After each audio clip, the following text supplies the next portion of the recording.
तरह की नेवी और आर्मी की एक अभ्यास चल रहा था, जिसमें एक आर्मी टैंकर के अंदर बैठे देश के सैनिक को यूट्यूब पर सत्संग सुनते देखा। वो पल देखकर ऐसा लगा कि आर्मी टैंकर नहीं मानो वृंदावन धाम हो, ऊपर तोप का गोली और नीचे महाराज जी की बोली। कह रहे उस दिन मतलब अलग सा लगा। और ऐसे ही महाराज जी आप महाराज जी सब आपकी कृपा है, जहाँ रह रहे वहीं वृंदावन धाम आपकी कृपा से अनुभव हो रहा है। ऐसे ही कृपा बनाए रहे। खूब नाम जप करो और सच्चाई से जो सेवा मिली है वो भगवान की पूजा मान के करो, इसी में विजय मिलती जाएगी। जो सेवा मिली है उसे भगवान की पूजा मानो, चाहे गोली चलाना हो और चाहे कोई सानी हो, चाहे व्यापार हो, चाहे नौकरी हो, ये सब सृष्टि भगवान की है।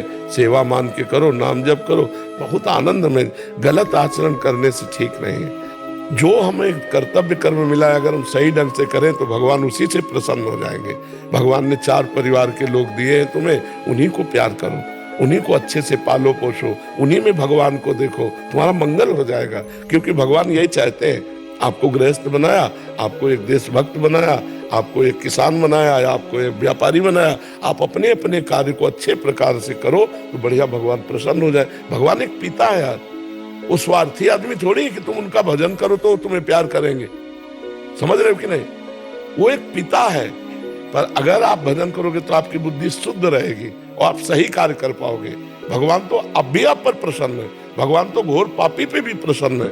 भगवान कभी बुरा करते हैं क्या किसी का? अपने कर्म कर रहे हो वही तुम्हारा बुरा कर रहे हैं। तो हमें लगता है कि हम अपने कर्तव्य को पूजा माने और नाम जप करें तो जहां भी है हम आनंदित तो रहेंगे। तो ये माया का खेल है, बहुत सावधान, धर्म से चलो तभी आनंद का अनुभव होगा। गजानन श्रीमंत शिंदे जी, महाराज जी आपके चरणों में कोटि कोटि प्रणाम। महाराज जी, क्या ध्यान किए बिना चित्त की वृत्ति जानी जा सकती है?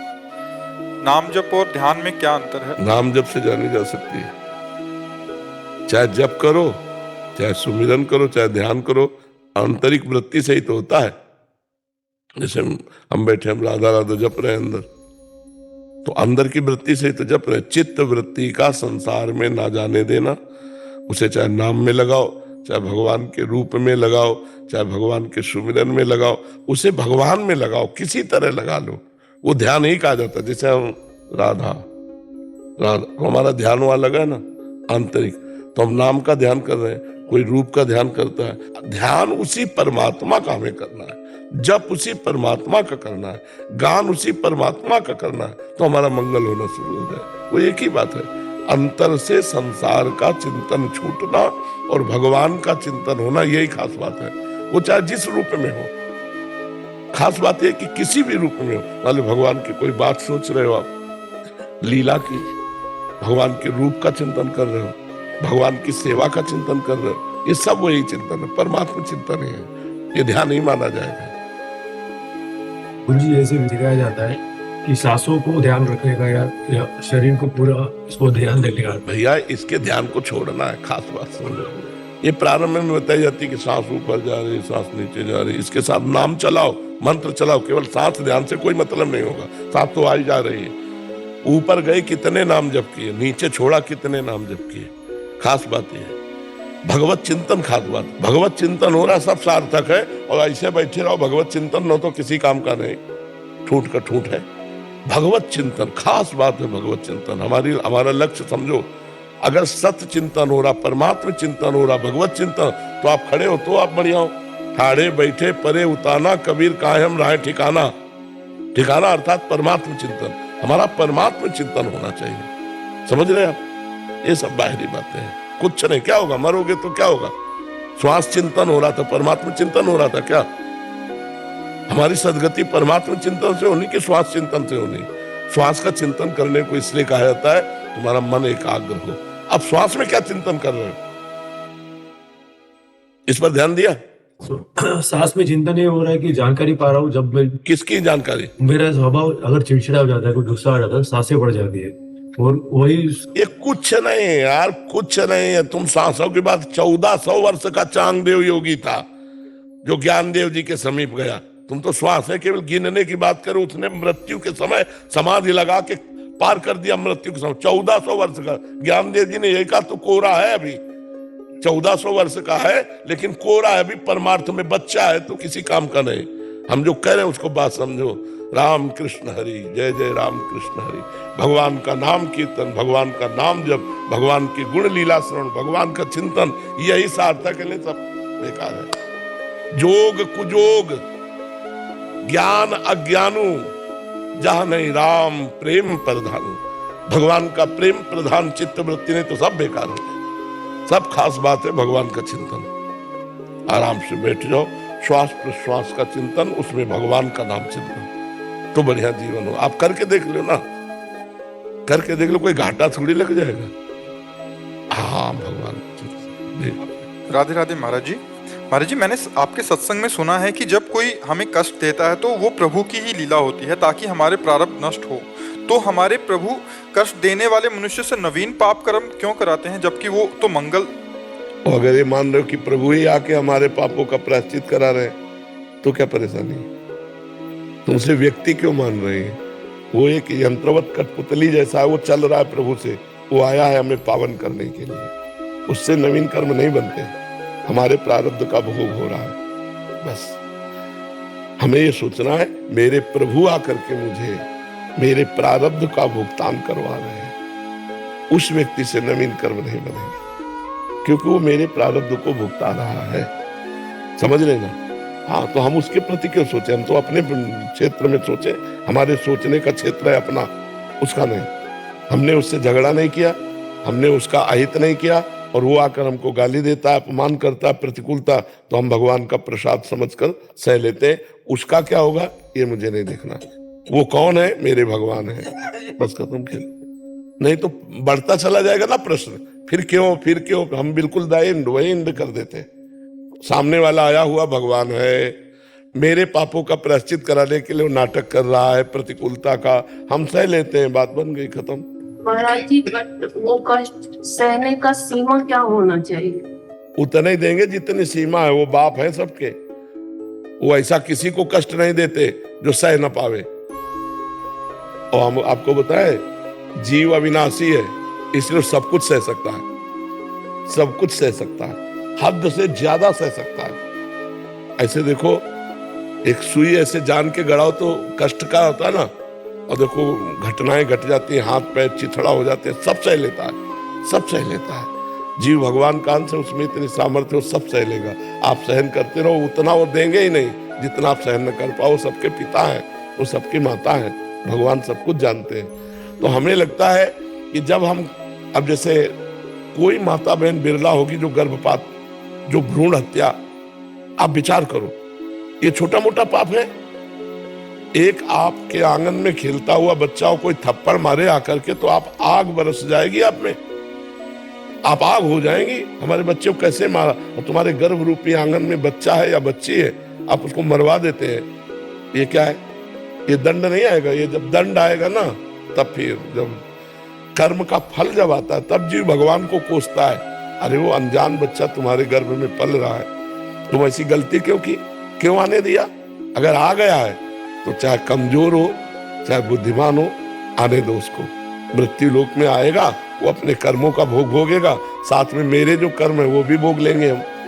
तो हमें लगता है हम लोगों से ऐसे ऐसे पाप हुए हैं, ऐसी ऐसी गलतियां हुई, जिनका जब दंड आता है तो लोग कहते हैं भगवान ने क्या बिगाड़ा था, उन्होंने ये कर दिया। हमारे कर्म ही हमको बिगाड़ते हैं, कोई हमारा। महाराज जी, इस शरीर के प्रति की आसक्ति किसी और स्त्री में है तो हाँ, ये तो पूरे संसार का खेल बच्चा चल रहा है। पिता के तरफ मार्गदर्शन करें, हमें क्या करना चाहिए? अब हम इस विषय में इसलिए बहुत पीड़ित हैं हम खुद, कि हमारे नए नए बच्चे बॉयफ्रेंड गर्लफ्रेंड ये सब जो कर रहे हैं, यही दशा होगी जो तुम बोल रहे हैं। मान लो आप सात्विक हैं तो आप ऐसे नहीं, वो दूसरे रोता क्यों? Breakup boyfriend, breakup boyfriend, breakup girlfriend, तो ब्रेकअप हस्बैंड दूसरे से। संसार का जो स्वरूप चल रहा है यही जो तुम रो के कह रहे हो, वही हम यहाँ उपदेश में कहते हैं कि ये बच्चों ऐसी गलती मत करो, क्योंकि तुम गृहस्थी को नाश कर दोगे। अब मान लो पति पत्नी प्यार से चले, कितना बढ़िया जीवन निर्वाह हो, अब वो दूसरे पे, तो तुम्हारी अगर पवित्र दृष्टि है तो तुम जलो बैठे बैठे, और अगर अपवित्र दृष्टि है तो तुम दूसरे को वरण कर लिया। ये बड़ी समस्याएं हैं बहन, ये जो आज हमारे समाज में फैल रहा है, गर्लफ्रेंड बॉयफ्रेंड लिविंग रिलेशन बहुत नरक है, और ये बहुत आगे चलकर यही गतियां लाने वाला है। ये जो आपकी गति है ना, यही लाने वाला। हमें लगता है भगवान का नाम स्मरण करो, भगवान का भरोसा रखो और तुम पवित्र रहो। तुम इधर उधर दृष्टि मत डालना। भगवान जो जैसा कर्म करता है उसको भोगना होता है। आप पवित्र रहो, नाम जप करो। भगवान सबका सहयोग करते हैं, भगवान सबको सहयोग करते हैं। आप भगवान का भरोसा रखो और आचरण अपने बिगाड़ना नहीं तो वो बिगड़ा तुम बिगड़े, फिर उसमें प्रश्न करने का मतलब क्या रहा, साधु समाज का मतलब क्या रहा। जी महाराज जी, आपके चरणों में कोटि कोटि प्रणाम। महाराज जी, हमारे पिता 2009 में पधार गए थे। महाराज जी, पिता किसी एक डिपार्टमेंट का नाम लिखा है। अधर्म की कमाई, रिश्वत आदि से हमारा पालन पोषण हुआ। मकान जिसमें हम रहते हैं उसी पैसे से बनाया। उनकी इस गलती का परिणाम ये हुआ कि पूरे परिवार को भोगना पड़ा। माता जी का स्वास्थ्य बिगड़ गया, छोटा भाई नशे में चले गया और उसकी पधार गया। और कहते हैं उस मकान में रहना चाहिए क्या, उसकी गलती का परिणाम हमें भी भोगना पड़ेगा। हमारी बुद्धि गलत मार्ग पर ना चली जाए महाराज जी, हमें भयभीत हो। हाँ, अब नाम जप कीजिए और खूब नाम कीर्तन कीजिए। जड़ वस्तु है मकान, उसको हम पवित्र कर सकते हैं। पिता ने गलत किया तो जो कुछ परिणाम उनको भोगने को मिला, परिवार को मिला। अब नाम कीर्तन, भगवान की कथा वार्ता, भगवान की आरती पूजा, शंखनाद, अगरबत्ती धूप बत्ती का धुआं, तो पूरा मकान पवित्र हो जाएगा। गंगा यमुना जल छिड़क दे, कभी किसी संत महात्मा को बुलाकर बैठाल के पवा दे, उनकी जूठन गिरे, घर पवित्र हो जाएगा। और आगे आपके द्वारा गलती नहीं होनी चाहिए। महाराज जी, आपके सत्संग और आपके मार्गदर्शन के द्वारा यही समझ में आया है कि अब जो हो गया उसको तो बदला नहीं जा सकता। हाँ। लेकिन हम अब अपने भोग के लिए ना उस पैसे को इस्तेमाल करें, ज्यादा से ज्यादा सेवा में उस पैसे को दें। हाँ। ज्यादा से ज्यादा दूसरों की मदद, चाहे वो पशु, जैसा आप बोलते हैं कि पशुओं की सेवा करिए, आप बीमारों को। बहुत सी ऐसी गौवे हैं, बछड़े हैं, सांड हैं जो भूखे प्यासे टहल रहे हैं, या बहुत सी ऐसी गौशालाएं हैं जिनको सुविधा नहीं पहुंच पाती है। अगर इस तरह का धन है तो ऐसे दे देना चाहिए जिससे गौ सेवा हो। तो वो जो हमने दूसरे का शोषण किया तो किसी का पोषण करेगा, तुम्हारे पिता को भी आनंद मिलेगा। हाँ, एक उनके प्रति भी लगता है कि उनका मंगल हो, वो जहाँ पे भी गए हैं। पर हमको ये बहुत अच्छा लगा कि आप जो सावधान हैं और आप अपनी बात बता दिए। ये हम समाज को बताना चाहते हैं कि यदि आप अधर्म से पैसा कमाओगे, घूस से कमाओगे, बेईमानी से कमाओगे, तो तुम्हें तो भोगना ही पड़ेगा, तुम्हारे परिवार को भोगना पड़ेगा। हाँ बिल्कुल, इसलिए भले 100 रुपया कमाओ, मूंग की दाल और रोटी खाओ, साइकिल से चलो, लेकिन तुम्हारा परिवार बहुत बढ़िया रहेगा, तुम्हारा जीवन तो अच्छा रहेगा, तुम्हारा परिवार भी बहुत सुसज्जित हो जाएगा। और अधर्म से कमाओगे तो देखो, बुरे कर्मों के द्वारा कमाया हुआ धन कभी सुख नहीं दे सकता, वो जलाएगा, पूरे जीवन जलाएगा तुम्हें। ये बाहरी जो बेईमानी का पैसा है, निर्दोष को आप दंड दे दिए और दोषी को बख्श दिए तो पैसा आके आपके आग नहीं लगाएगा। ये बहुत अधर्म जो है कभी बख्शता नहीं। इसलिए हमारी प्रार्थना है कि नमक रोटी भले खाओ, लेकिन धर्म पूर्वक कमाई का, अधर्म की रबड़ी मत खाओ, नहीं तो जीवन बर्बाद अपना भी करोगे, अपने बच्चों का, अपने परिवार का भी करोगे। महाराज जी, हम तो बस आपने निहाल कर दिया। मतलब आपने जो नाम दिया है, आपने जो धाम दिया है, आपकी नाम जप करो और जो अर्थ आपकी सेवा से ज्यादा है वो गौ सेवा में दे दो, अन्य सेवाओं में दे दो, और धर्म पूर्वक चलो। धर्म से जीने में शांति है, सुख है, आनंद है। अधर्म में अशांति है, दुख है, क्लेश है। शुभम गांधी जी। श्री हरिवंश महाराज जी। महाराज जी, आपकी वीडियो से प्रेरणा लेकर नाम जप करते हैं, मन शांत होता है और अच्छा भी लगता है। ऐसा लगता है जो होगा श्री जी की मर्जी से होगा। पर कुछ आपकी ऐसी वीडियो भी हैं कि जिसमें आप कहते हैं कि बहुत मोटिवेट करते हैं कि कम सो, मेहनत करो, और कहते हैं मोटिवेट होकर हम अपने काम में ध्यान देने लग जाते हैं और मेहनत करने लग जाते हैं। तो उस काम को भगवान को समर्पित कर दो। महाराज जी, बस ये होता है कि जब उस काम का फल हमारी इच्छानुसार नहीं होता, इच्छाएं जुड़ने लगती है, थोड़ा मोह माया में मन होता है कि अभी इतना पैसा आया, थोड़ा और आ जाए, थोड़ा ये भी कर ले, थोड़ा इसमें थोड़ी समझौता कर लो।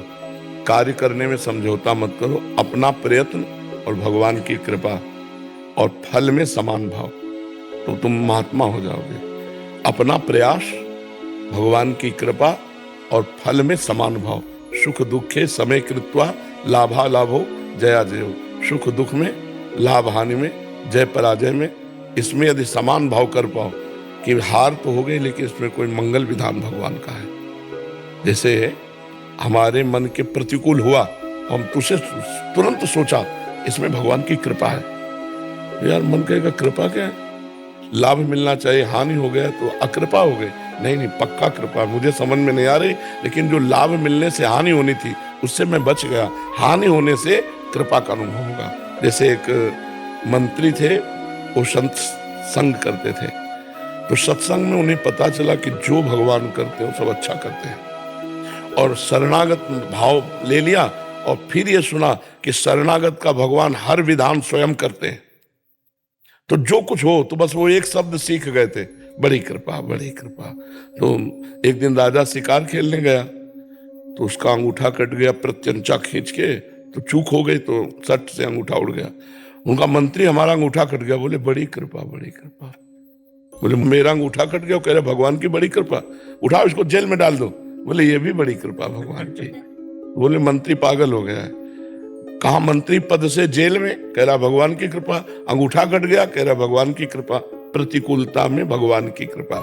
अब राजा थे, आज भी ऐसे ऐसे डॉक्टर हैं कि आपका हाथ कट जाए और कुछ समय है, उस समय तक यदि वो उसको, तो वो कार्यरत हो जाएगा। तो तुरंत अंगूठा उनका जोड़ा गया। वो तो वैद्य रहते थे, और वो कार्यरत कुछ दिनों में हुआ, और वो शिकार खेलने गए।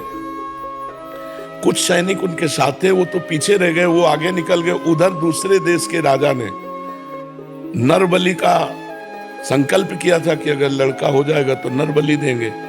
तो नर बलि की खोज करे तो देखा राजा, बोले इससे बढ़िया नर कौन होगा, मनुष्यों में श्रेष्ठ है, बंदी बनाओ इसको। और वो अकेले थे, बंदी बना लिए गए, वहां ले गए। तो नर बलि उसी की दी जाती जिसके तनिक भी कहीं खरोच न लगी हो, संपूर्ण। तो जो ही उनको, अरे बोले तो नर बलि लायक नहीं है, अंगूठा इसका कटा जोड़ा हुआ है पर अंग भंग है, तो नर बलि लायक ने छोड़ दिया। बड़ी भगवान की कृपा। जब अंगूठा कटा था तो मंत्री ने कहा था भगवान की बड़ी कृपा। अगर भगवान की कृपा से अंगूठा न कटा होता तो आज गर्दन कट जाती। ये मंत्री ने तो ये सही कहा था कि भगवान, लेकिन वो जेल में सड़ रहा है, ये कौन सी भगवान की कृपा। वापस गए, मंत्री को बुलाया और कहा कि हमारा अंगूठा कटा था ना, तुमने कहा था बड़ी भगवान की कृपा। तो वास्तविक मंत्री, भगवान की बड़ी कृपा, लेकिन तुम जेल में सड़ रहे हो तो क्या? तो बोले आप बताइए तो कि आपके ऊपर कैसे कृपा का अनुभव हुआ। तो बताया पूरा कि अगर अंगूठा न कटा होता तो आज बलि दे दी जाती हमारी। तो बोले महाराज हमारे ऊपर विशेष कृपा, क्योंकि मैं आपका मंत्री हूँ। सैनिकों के घोड़े पीछे रह सकते थे, लेकिन मैं साथी होता और साथी पकड़ा जाता। आप तो अंगूठा कटने से बच गए, मेरी तो उड़ा दी जाती ना। तो मुझे भगवान ने जेल में। तो भगवान का हर विधान मंगलमय होता है, चूंकि पर्दे में रहता है इसलिए हम जान नहीं पाते। हमें लगता है हम जैसा चाहते हैं वैसा हो जाए तो मंगल है। भगवान ने जो चाहा तो वो हमारे अनुकूल नहीं पड़ा, ऐसा हम अल्प बुद्धि। लेकिन अगर फाइनल में देखें तो जो भगवान कर रहे वही हमारा मंगल विधान है। मंगल विधान भगवान के द्वारा, क्योंकि भगवान का नाम मंगल भवन अमंगलहारी। तो अमंगल कैसे हो सकता है? अगर हम ऐसा विचार करें तो हम जीत में भी प्रसन्न रहेंगे और हार में भी खुश रहेंगे। हम सुख में दुख में, लाभ और हानि में समान रहेंगे। समझ रहे हैं? शिवम मलिक जी। राधे राधे महाराज।